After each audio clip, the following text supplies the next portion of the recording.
नमस्कार।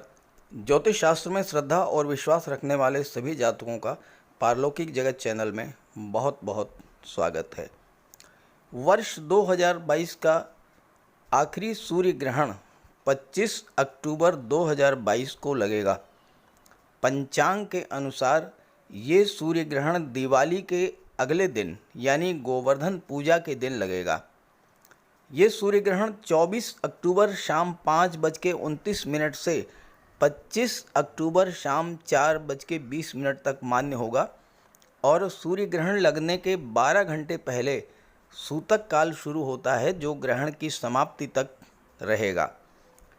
ज्योतिष शास्त्र के अनुसार कार्तिक मास की अमावस्या तिथि को वर्ष का अंतिम सूर्य ग्रहण लगेगा और इसी दिन दीपावली भी है।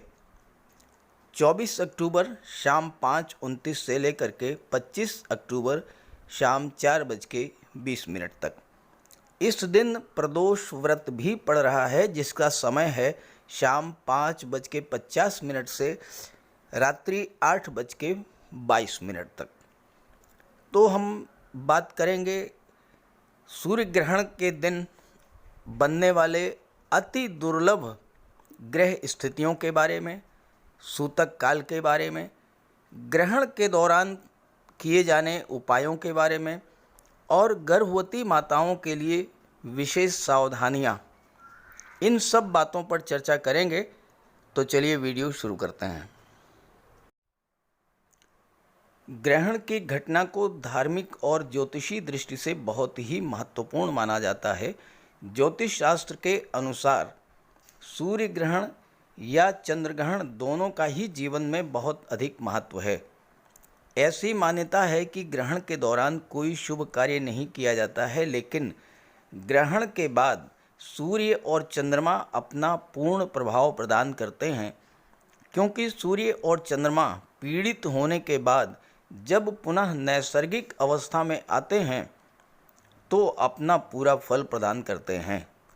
पहला सूर्य ग्रहण 30 अप्रैल को लग चुका है और 25 अक्टूबर को दूसरा सूर्य ग्रहण लगेगा। अब जैसा मैंने वीडियो के थंबनेल में लिखा है अति दुर्लभ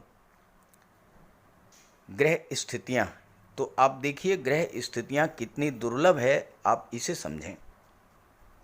सबसे पहली बात आप देखिए कि कितने राजयोग बन रहे हैं इस गोचर काल में। 25 अक्टूबर 2022 को देवगुरु विदेश भाव में विपरीत राजयोग बना रहे हैं। बुध अपनी उच्च की राशि में गोचर करते हुए छठे भाव में विपरीत राजयोग बना रहे हैं। गुरु और बुध का कुशाग्र योग बन रहा है जो कि छात्रों के लिए बहुत बेहतर है। पंचम भाव जहाँ से शिक्षा का विचार किया जाता है, संतान का विचार किया जाता है, उसके स्वामी स्वयं हैं सूर्यदेव, जो कि कुंडली के सप्तम भाव में तुला राशि में गोचर कर रहे हैं। अब यहाँ देखिए कि सप्तम भाव में तुला राशि में कितने ग्रह गोचर कर रहे हैं।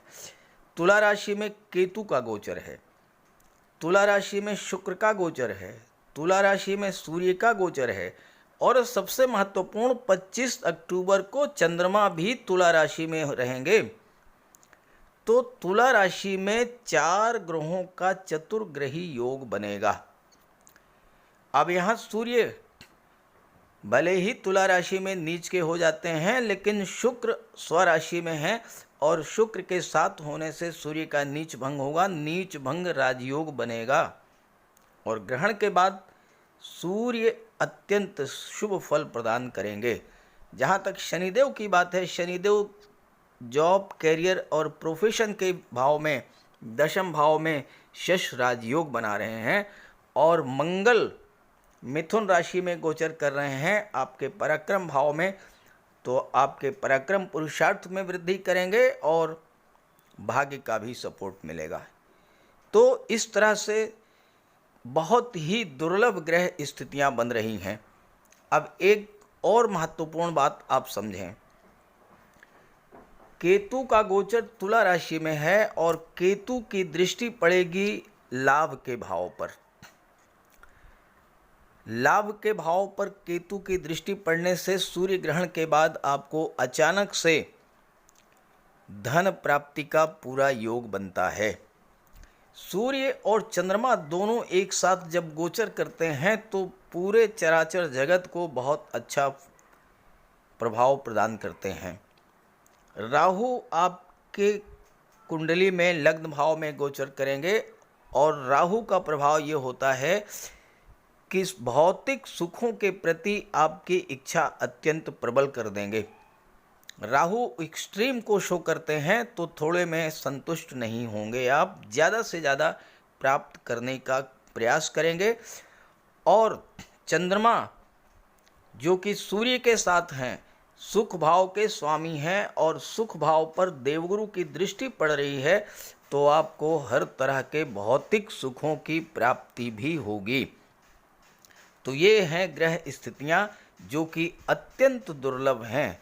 अब आइए बात कर लेते हैं कि इसका प्रभाव क्या होगा और क्या क्या सावधानियां आपको बरतनी होंगी। चलिए बात करते हैं सूर्य ग्रहण पर किए जाने वाले उपायों के बारे में और सूतक काल के बारे में। तो क्या सूतक काल मान्य होगा? देखिए, भारत में सूतक काल मान्य नहीं होगा क्योंकि भारत में सूर्य ग्रहण दिखाई नहीं पड़ेगा। लेकिन यूरोप, अफ्रीका महाद्वीप के उत्तर पूर्वी भाग, एशिया महाद्वीप का दक्षिण पश्चिमी भाग और अटलांटिक क्षेत्र में ये ग्रहण दिखाई पड़ेगा। लेकिन भले ही सूर्य ग्रहण आपको दिखाई ना पड़े, लेकिन इस दौरान सूर्य के उपाय अवश्य करें, इससे आपको बहुत बड़ा लाभ होगा। सूर्य देव के मंत्रों का जाप करें, गायत्री मंत्र का जाप करें, आदित्य हृदय स्तोत्र का पाठ करें, सूर्य देव को अर्घ्य प्रदान करें। तांबे के लोटे में जल, अक्षत, लाल पुष्प, रोली, चंदन ये डाल करके सूर्यदेव को सूर्योदय के 1 घंटे के भीतर अर्घ्य प्रदान करें। महामृत्युंजय मंत्र का जाप करें। ग्रहण समाप्त होने पर घर और पूजा स्थल पर गंगा जल छिड़क कर शुद्ध करें। देखिए, भले ही सूर्य ग्रहण आपको यहाँ दिखाई नहीं पड़ेगा, लेकिन सूर्य ग्रहण के दौरान जो नकारात्मक ऊर्जा होती है उसका प्रवाह तो पूरे विश्व में होगा, इसलिए उपाय जरूर करें। इस दौरान देवी देवताओं की मूर्ति को स्पर्श न करें, मन में नकारात्मक विचारों को न लाएं, अपने पास तुलसी के पत्ते रखें। घर से बाहर निकलें तो तुलसी दल साथ लेकर के निकलें। भोजन बनने के बाद उसमें तुलसी दल डाल करके रखें और ग्रहण समाप्ति के बाद माता लक्ष्मी को लाल रंग का पुष्प अर्पित करें और प्रार्थना करें कि माता लक्ष्मी अस्थायी रूप से आपके घर में निवास करें। क्योंकि सूर्य ग्रहण के ठीक बाद अगर धन प्राप्ति के उपाय किए जाएं तो बहुत अच्छी सफलता मिलती है। और स्नान करने के बाद गेहूं, गुड़, तांबे का दान करें। सूर्य और केतु की युति बन रही है इस बार, इसलिए तिल, नींबू या पक्का केला बहते जल में प्रवाहित करें। नेत्रहीनों और दिव्यांगों की मदद करें। आप ये सब कार्य करेंगे तो सूर्य ग्रहण का आपको बहुत बड़ा लाभ मिलेगा, आपके जीवन पर सकारात्मक प्रभाव पड़ेगा। अब बात कर लेते हैं गर्भवती माताओं को क्या क्या सावधानियां रखनी पड़ेंगी। सूर्य ग्रहण के दौरान गर्भवती माताओं को विशेष सावधानी बरतनी होती है, विशेष उपाय करने होते हैं। देखिए, सूर्य ग्रहण के दौरान भोजन ना करें और भोजन अगर आपने बना लिया है तो तुलसी का पत्ता उसमें डाल करके रखें और पूरे सूर्य ग्रहण के दौरान तुलसी के कुछ पत्ते जो आपने पहले से ही तोड़ करके रखे हुए हैं वो अपने पास रखें। भगवान सूर्य के मंत्रों का जाप करती रहें आदित्य हृदय स्तोत्र का पाठ करें, गायत्री मंत्र का जाप करें, महामृत्युंजय मंत्र का जाप करें। इससे आपके गर्भस्थ शिशु पर सूर्य ग्रहण का कोई प्रभाव नहीं पड़ेगा। तेज धार और नुकीली वस्तुएं जैसे कैंची, चाकू, सुई, आलपीन, इसका प्रयोग बिल्कुल ना करें। इससे नकारात्मक प्रभाव पड़ेगा शिशु पर। बाल और नाखून बिल्कुल नहीं काटना है। गरीबों को ग्रहण के बाद स्नान करके दान करें। घर के बाहर ना निकलें और ग्रहण के दौरान ग्रहण को देखने से बचें।